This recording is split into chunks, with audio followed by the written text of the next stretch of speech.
Assalamualaikum warahmatullahi wabarakatuh.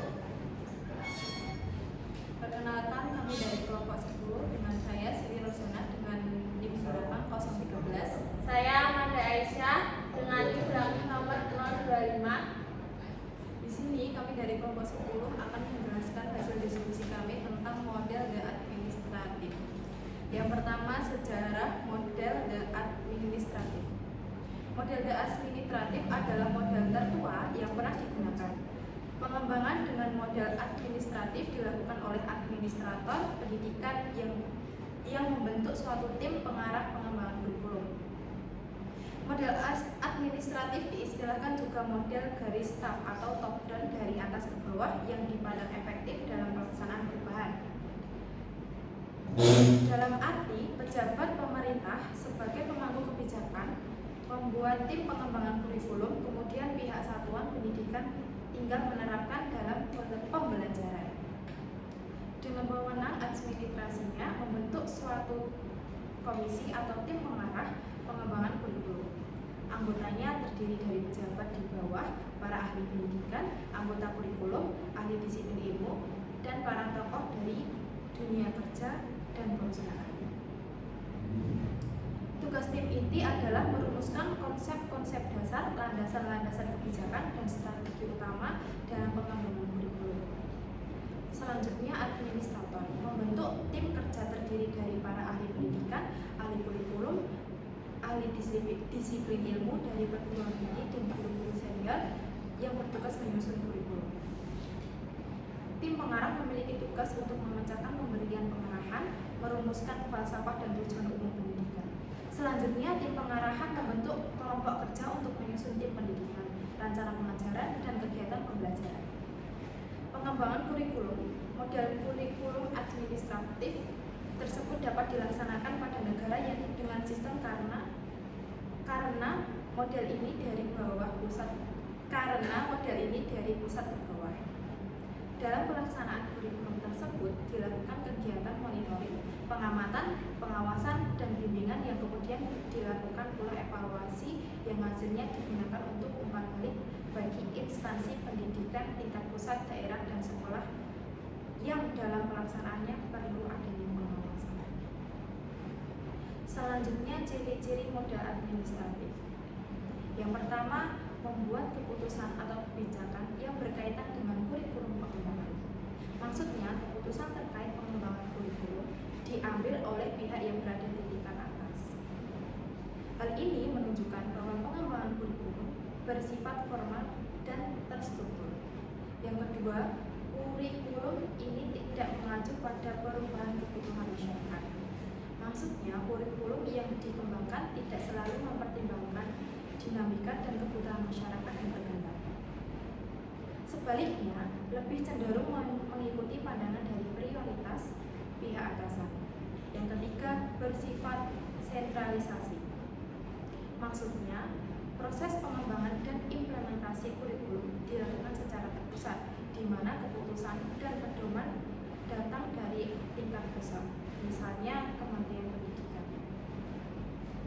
Selanjutnya ada langkah-langkah model administratif. Yang pertama adalah administrator atau pemimpin.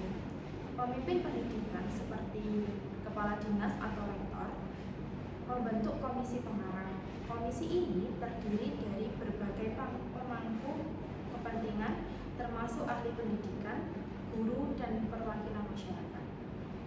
Yang kedua ada komisi A, komisi pengarah, bertugas untuk merumuskan secara umum, mengembangkan prinsip-prinsip sebagai pedoman, dan menyiapkan suatu pernyataan filosofi dan tujuan-tujuan untuk seluruh wilayah. Yang ketiga ada membentuk komisi kerja pengembangan kurikulum, bertugas untuk mengembangkan kurikulum secara operasional, mencakup keseluruhan komponen kurikulum dengan mempertimbangkan landasan dan prinsip-prinsip pengembangan. Yang ketiga ada komisi pengarah memeriksa hasil kerja dan komisi kerja dan menyempurnakan bagian-bagian tertentu bila dianggap perlu. Karena pengembangan kurikulum model administratif ini berdasarkan konsep dan arah dari atas ke bawah. Maka akan memerlukan waktu bertahun-tahun agar dapat berjalan dengan baik. Selanjutnya materi yang dijelaskan Mbak. Adapun tahap pengembangan kurikulum model administrasi sebagai berikut. Yang pertama, tim pengembangan kurikulum atau pengembangan naskah akademik.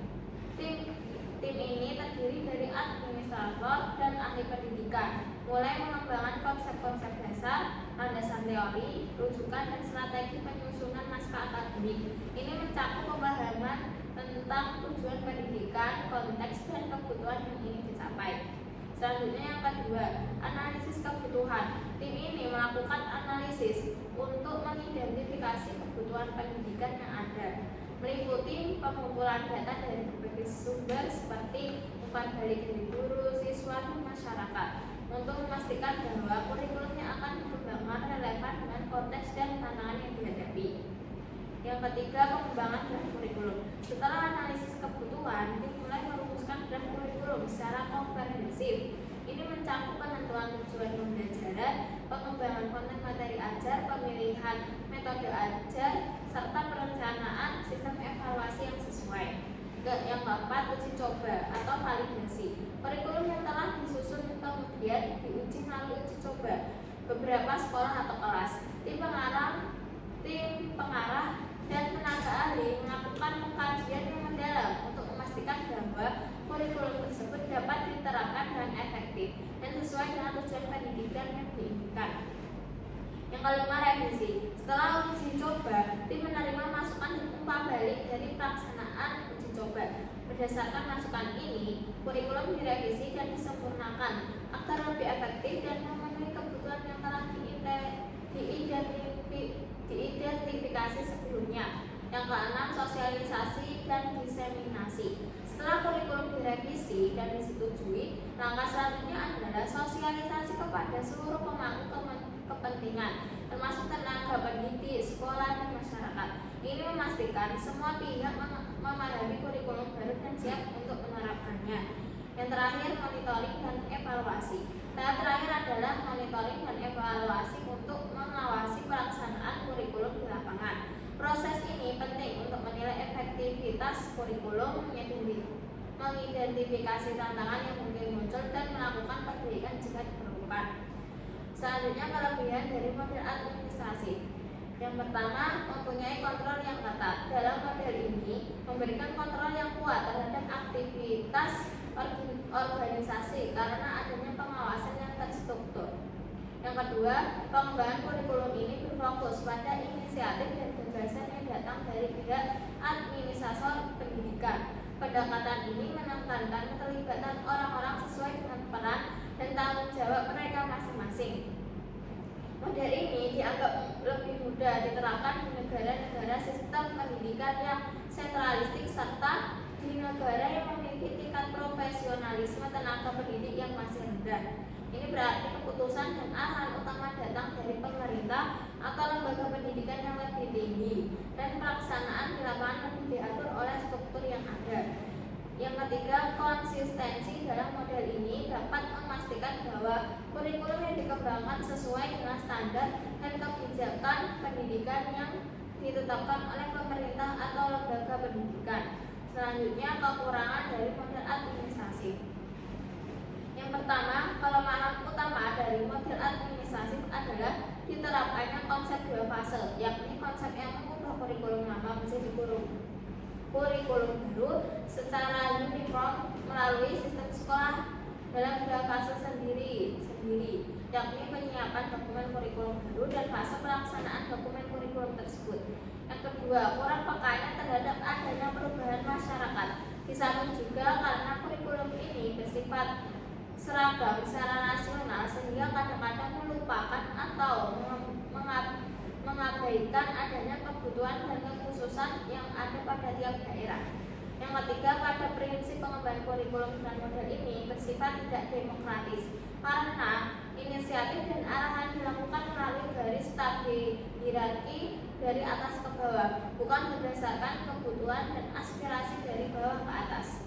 Yang terakhir, pengalaman menunjukkan bahwa model ini bukan alat yang efektif dalam perubahan kurikulum secara signifikan. karena perubahan kurikulum tidak mengacu pada perubahan masyarakat, melainkan semata-mata melalui manipulasi organisasi dengan pembentukan macam-macam kepanitiaan. Selanjutnya saya akan kembalikan pada Siti Nurjana. Oke, alhamdulillah penjelasan dari kelompok kami sudah selesai. Ada salah kata, mohon maaf. Wassalamualaikum warahmatullahi wabarakatuh.